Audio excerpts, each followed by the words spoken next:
ناظرین السلام علیکم. اب تک ڈاکٹر دانش کے ساتھ حاضر ہیں.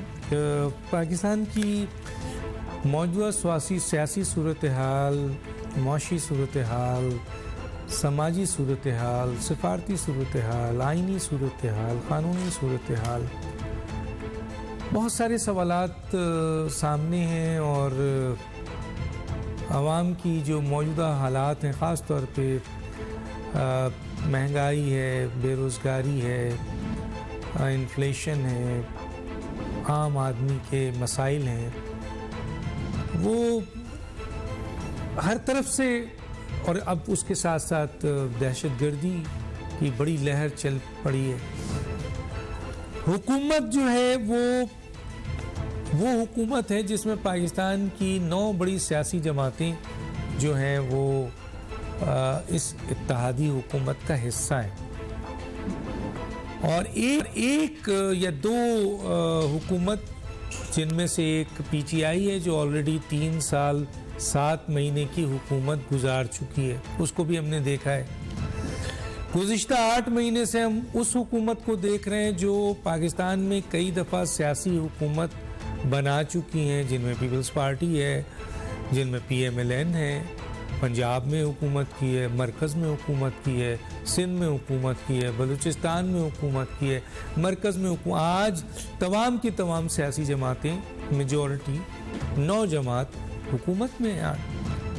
لیکن مسائل اگر یہ حل نہیں کر پائیں گے، اور مسائل وہ حل نہیں کر پائے جو 3 سال 7 مہینہ رہے جن کو لایا گیا، تو پھر مسائل کون حل کرے گا؟ یہ کیسے حل ہوگا جو اس وقت موجودہ صورتحال ہے؟ اس پہ ہمارے 3 اہم ترین مہمان ہیں، ان کا تعارف کراتا ہوں، پھر سوالات ان سے پوچھتا ہوں، جواب آپ کے سامنے ہو. میرے ساتھ ہیں جناب جنرل عبدالقادر بلوچ صاحب، سابق وفاقی وزیر، گورنر بلوچستان، کئی پوزیشنز پہ رہے ہیں، دہشت گردی کے حوالے سے بھی ہم بات کریں گے، ڈی جی بھی رہے، رہنما ہے پاکستان پیپلز پارٹی کے. آپ کا بہت شکریہ سر، آپ نے ہمیں جوائن کیا. میرے پاس کافی دنوں بعد ایک بہت ہی اہم مہمان ہے جن کا پاکستان کی سیاست سے بہت قریب تعلق رہا اور پاکستان پیپلز پارٹی سے بھی بہت قریب تعلق رہا. اب جی ڈی اے جن میں سندھ یونائٹڈ پارٹی جلال شاہ کی وہ اتحاد بن چکا ہے، اس کے جنرل سیکرٹری ہیں جناب ہمارے ایک طرح سے استاد بھی ہیں سیاسی، ڈاکٹر صفدر علی عباسی صاحب. آپ کا بہت شکریہ سر. آپ کو جناب ہمارے ساتھ ہیں سینیٹر حافظ حمداللہ صاحب، وہ بھی ہمارے ساتھ ہیں، جے یو آئی کے رہنما ہیں، ترجمان ہیں آپ کے پی ڈی ایم کے، ان سے بھی ہم پوچھیں گے جو اس وقت صورتحال ہے. تو سینیٹر حافظ حمداللہ صاحب، میری آواز آ رہی ہے سر آپ کو؟ جی آ رہی ہے ڈاکٹر صاحب. سینیٹر صاحب، میرا آپ سے سوال یہ ہے کہ آج آپ کی حکومت کو 9 مہینہ ہو گیا ہے، 8-9 مہینہ، اور بہت عرصہ ہو گیا ہے، اور یہ وہ حکومت ہے جس میں پاکستان کی منجھی ہوئی سیاسی جماعتیں J U I, Pakistan Peoples Party, P M L N جنہوں نے کئی دفعہ صوبہ چلایا ہے، مرکز چلایا ہے، آپ حکومت میں ہیں، لیکن سر ہمیں ریلیف نہیں مل رہا. اور اب تو دہشت گردی بھی پروان چڑھ گئی ہے، معاشی بدحالی بھی سامنے ہے، بڑھ رہی ہے، انفلیشنز ہے، مہنگائی ہے، بے روزگاری ہے، عوام کے مسائل ہیں. کہاں جائیں سر؟ ہم کدھر جائیں؟ بسم اللہ الرحمن الرحیم. بہت شکریہ ڈاکٹر صاحب، کافی عرصے کے بعد آپ سے ملاقات ہو رہی ہے اور آپ کی توسط سے قوم کے سامنے مخاطب ہوں. باقی مہمانوں کو بھی سلام اور آپ کو بھی سلام. دیکھیے، بات یہ ہے کہ آپ کا سوال بالکل بجا ہے کہ 9 مہینے ہو چکے ہیں، لیکن مہنگائی پہ موجودہ پی ڈی ایم اور پیپلز پارٹی اور حکمران اتحاد قابو نہ پا سکے، اور اسی طرح معاشی جو بدحالی ہمیں عمران خان حکومت کے نتیجے میں ملی، وہ معاشی بدحالی آپ کے سوال کے مطابق برقرار ہے، لیکن حکومت کے ہوئے ہیں 9 مہینے. ڈاکٹر صاحب، ادب کے ساتھ 9 مہینے میں بمشکل ایک شادی بھی رزلٹ نہیں دے سکتا. تو لہٰذا اتنی بڑی حکومت، اتنی بڑا ملک، 22 کروڑ عوام، اور ایک ایسی حکومت کے نتیجے میں، حکومت کے خاتمے کے نتیجے میں، جس نے پاکستان کو معاشی طور پر کباڑ خانہ بنا دیا، معاشی طور پر تباہ و برباد کیا، وہ تمام چیزیں آپ کے سامنے کہ انہوں نے معاشی طور پر کیا کچھ نہیں کیا۔ 2018 سے پہلے، جولائی 2018 سے پہلے ہماری ملک کی معاشی گروتھ کیا تھی، مہنگائی کس سطح کی تھی، ان کی پونے 4 سال حکومت کرنے کے بعد پاکستان میں مہنگائی کہاں تک آسمان کو چھو رہی تھی، اور ہر چیز آسمان سے باتیں کر رہی تھی۔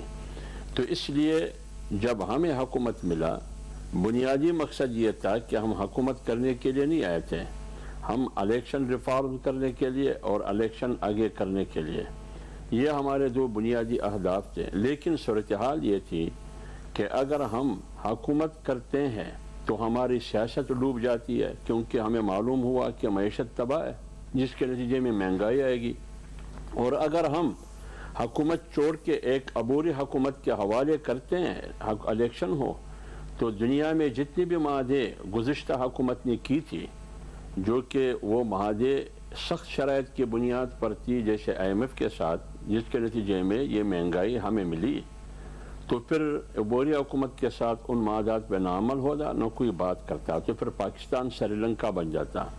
تو ہمارے سامنے 2 چیزیں تھیں، ایک تھی ہماری پارٹیوں کی سیاست کو بچانا یا ریاست کو بچانا۔ آج ہماری سیاست ڈوب رہی ہے، ہم نے ڈبویا اپنے سیاست کو، ہم نے کھویا اپنے سیاست کو، لیکن ریاست کو، پاکستان کو سری لنکا بننے سے بچایا، یہاں تک ہم پہنچے۔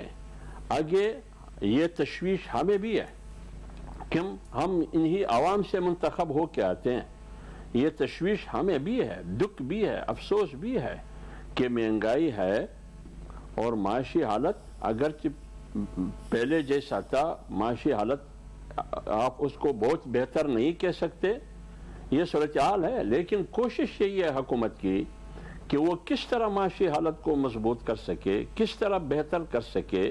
اس کے لیے پوری حکومت کی مشینری، تمام پارٹیاں، ان کا بنیادی ہدف یہ ہے کہ پاکستان معاشی طور پر کیسے مضبوط ہو سکتا ہے، وہ کون سے اقدامات ہیں جو ہم اٹھا کے اس سے پاکستان کی معیشت مضبوط ہو۔